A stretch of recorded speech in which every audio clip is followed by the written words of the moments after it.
Hello everyone, कैसे हो आप सब लोग। तो यहाँ पे हम ट्रेड करना शुरू करेंगे। लगता है हमें यहाँ पे एंट्री बना लेना चाहिए। अपना यहाँ पे बाय करने का प्लान है। ओवरऑल मार्केट ऊपर भी जा रहा है, कोई मेजर रिजेक्शन वगैरह यहाँ पे देखने को नहीं मिलना चाहिए अगर मार्केट को ऊपर जाना है। तो ऐसे में हम यहाँ पे कॉल साइड में काम करने वाले हैं। बैंक निफ्टी के अंदर ऐड करेंगे 1050 क्वांटिटी। सेकंड पोजीशन बना लेते हैं सेम क्वांटिटी के साथ। देखिए, बाय तो हमने कल भी किया था, लेकिन वहां पे अपना लॉस हो गया था। आज में भी हम अच्छा प्रॉफिट मार्केट के अंदर बना पाए। सेंसेक्स में ऐड करेंगे 840 क्वांटिटी और निफ्टी में ऐड करेंगे 1275 क्वांटिटी। तो अभी में थोड़ा बहुत लॉस टू प्रॉफिट नजर आ रहा है। अब देखिए, कल अपना लॉस हो गया था, तो ऐसे में हमें एक बात का ध्यान रखना चाहिए कि जब भी लॉस इंक्रीज होना शुरू हो जाए या फिर प्रॉफिट इंक्रीज होना शुरू हो जाए, क्योंकि कभी कभी क्या होता है, जब आपका कंटिन्यू प्रॉफिट होना शुरू हो जाएगा तब भी आपको डर लगना शुरू हो जाता है, या फिर अगर आपका कंटिन्यू लॉस होता है तब तो डेफिनेटली आपको डर लगता है। तो ऐसी सिचुएशन में आपको स्टेबिलिटी को मेंटेन करके रखना होगा। वहां पे अपने रूल को या फिर एग्रेशन में आकर कुछ ऐसे काम नहीं करने हैं जो ट्रेडिंग में आपको नहीं करने चाहिए। गलती लॉस में तो हम करते ही करते हैं, लेकिन आपको एक बात ये भी नहीं भूलना चाहिए कि हम प्रॉफिट में भी गलती कर सकते हैं। अगर आपका 4 to 5 डेज कंटिन्यू प्रॉफिट बन जाएगा ना, तो वहां पे भी आपको डर लगना शुरू हो जाएगा कि अब ये कहीं लॉस में कन्वर्ट ना हो जाए या फिर इस बार लॉस अपना ना हो जाए।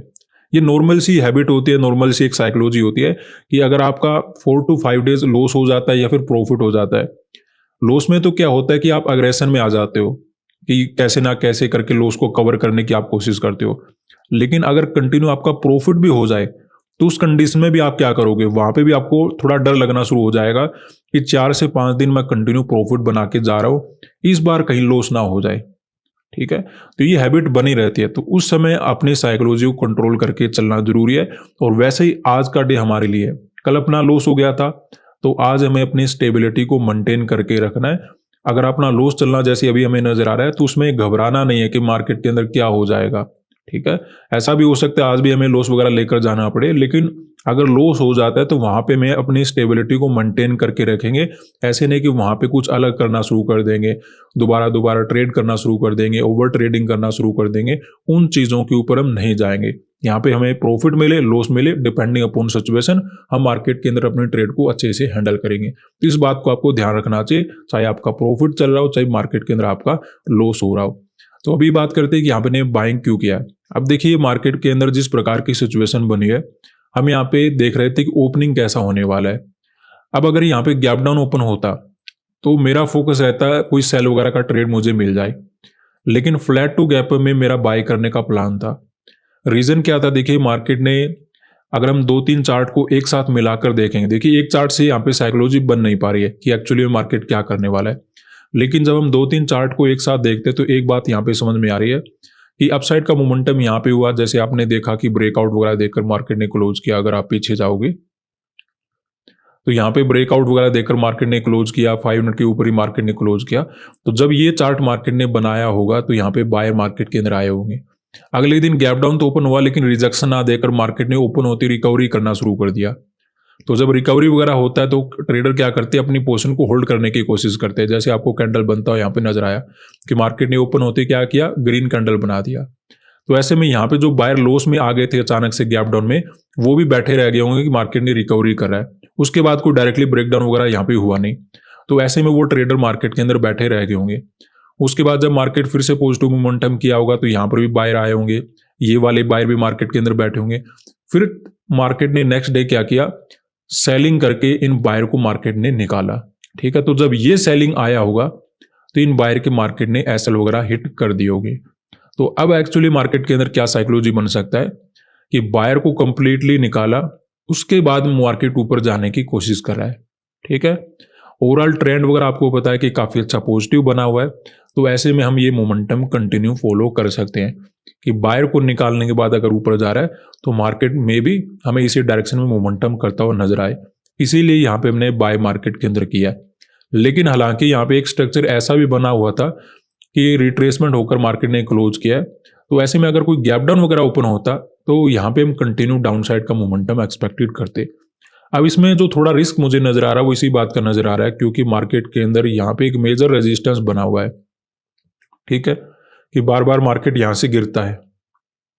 तो जब तक ये लेवल का मार्केट ब्रेकआउट नहीं करता थोड़ा डाउट बना रहेगा, ठीक है। उसमें हमें तो परेशानी देखने को मिल सकती है क्योंकि अगर देखिए रिजेक्शन वगैरह करता है मार्केट तो इंट्राडे में इतना बड़ा एसल नहीं होता कि हम उस रिजेक्शन को झेल पाएं। तो अगर ब्रेकआउट वगैरह हो जाता है तो हमारे लिए बेटर है, लेकिन सेटअप के अकॉर्डिंग, सिचुएशन के अकॉर्डिंग यहाँ पे बाय करना ठीक लग रहा था। कोई सेलिंग वगैरह नजर आता तो मे बी मेरा डिफरेंट प्लान रहता, या फिर कोई बड़ा गैप डाउन वगैरह ओपन होता उस केस में भी हम देख लेते। अदरवाइज जिस प्रकार का ओपनिंग वगैरह नजर आ रहा है, कैंडल वगैरह ठीक बने थे, वहां पे हमने बाय मार्केट के अंदर कर लिया। ऐसा ही हमने सेंसेक्स वगैरह के अंदर देखा था कि आसपास के बायर को मार्केट ने भगाया, फिर ऊपर जाने की कोशिश कराए। थोड़ा मैंने वेट भी किया कि ऐसे नहीं कि जल्दबाजी किया, कैंडल वगैरह भी मार्केट ने ठीक बनाए थे, ऊपर जाने की कोशिश भी कर रहा था। आसपास 5 यूनिट का लेवल है, तो ऐसे में बायर को निकालने के बाद अगर ट्रेंड को मार्केट फॉलो कराए तो मे भी कंटिन्यूशन में जा सकता है। तो वैसा समझते यहाँ पे हमने बाय किया था, ऐसा एग्जैक्टली हमने निफ्टी के अंदर देखा था। अब देखिए मार्केट के ऊपर रहेगा कि मार्केट में प्रॉफिट करता है या फिर मार्केट के अंदर अपना लॉस हो जाता है। क्योंकि देखिए आप कहीं पे भी ट्रेड बनाते हो, आप यहाँ पे बाय करो सेल करो कहीं पर भी जाकर, उसमें 50% चांस होते हैं कि आपका प्रॉफिट बनेगा, 50% चांस होते हैं कि आपका लॉस हो सकता है।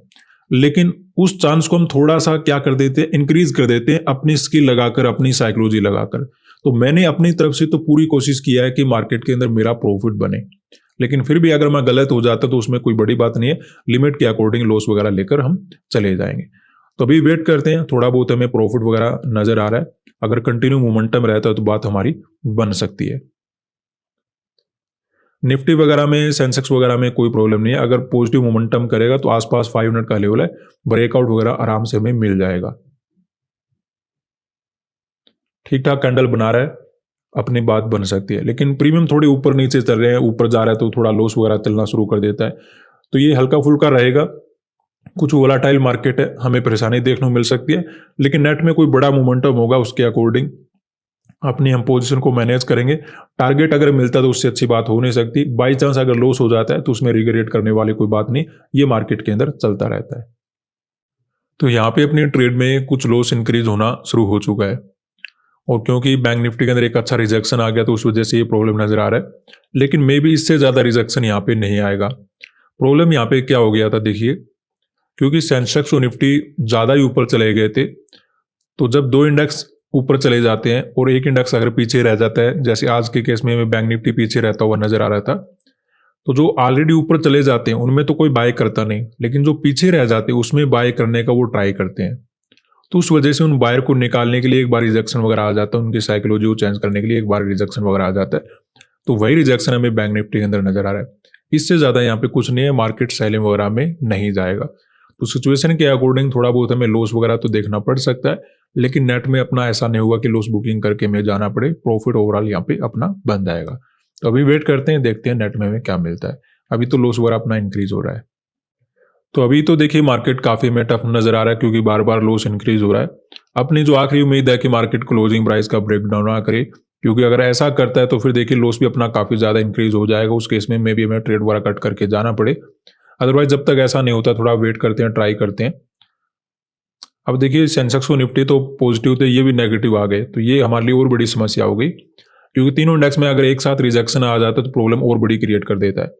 लेकिन जब तक बैंक निफ्टी में क्लोजिंग प्राइस का ब्रेकडाउन नहीं होता, हो सकता है जस्ट ये ट्रैप वगैरह बनाकर फिर से ऊपर चलना शुरू करे, तो उसके लिए तो हमें वेट करना होगा। देखते हैं, अगर प्रॉफिट बन जाता है तो ज़्यादा अच्छा लगेगा, क्योंकि कल भी अपना लॉस हो गया था, आज भी अगर लॉस हो जाता है तो फिर समस्या हमारे लिए आगे आगे बढ़ती जाएगी। तो अभी वेट करेंगे, देखते हैं नेट में हमें क्या मिलता है। तो यहाँ पे देखिए अपना लॉस काफ़ी कम हो गया है, क्योंकि बैंक निफ्टी वगैरह में रिकवरी आना शुरू हो चुका है। ऐसा ही हमें सेंसेक्स और निफ्टी के अंदर नजर आ रहा है। ये तो ऑलरेडी भी पॉजिटिव थे और अभी इन्होंने दोबारा से ऊपर चलना शुरू कर दिया है। तो ओवरऑल हमारे लिए अच्छा है, देर आए दुरुस्त आए। थोड़ा टाइम तो हमें लग जाए, क्योंकि अच्छा खासा लॉस नजर आ गया था, पहले वो कवर होगा फिर हमें प्रॉफिट नजर आएगा, तो टाइम तो हमें भी लग सकता है, लेकिन नेट में हम ठीक ठाक प्रॉफिट मार्केट के अंदर बना पाएंगे। तो अभी वेट करेंगे, कुछ प्रॉफिट वगैरह नजर आना शुरू हो चुका है। तो यहाँ पे अपनी ट्रेड में काफ़ी अच्छा प्रॉफिट चलना शुरू हो चुका है और तीनों इंडेक्स में एक साथ पॉजिटिव मोमेंटम आया हुआ है। तो अपना काम और भी ज़्यादा आसान हो गया है, क्योंकि अगर एक दो इंडेक्स पीछे रह जाते तो फिर उतना प्रॉफिट मार्केट के अंदर बन नहीं पाता।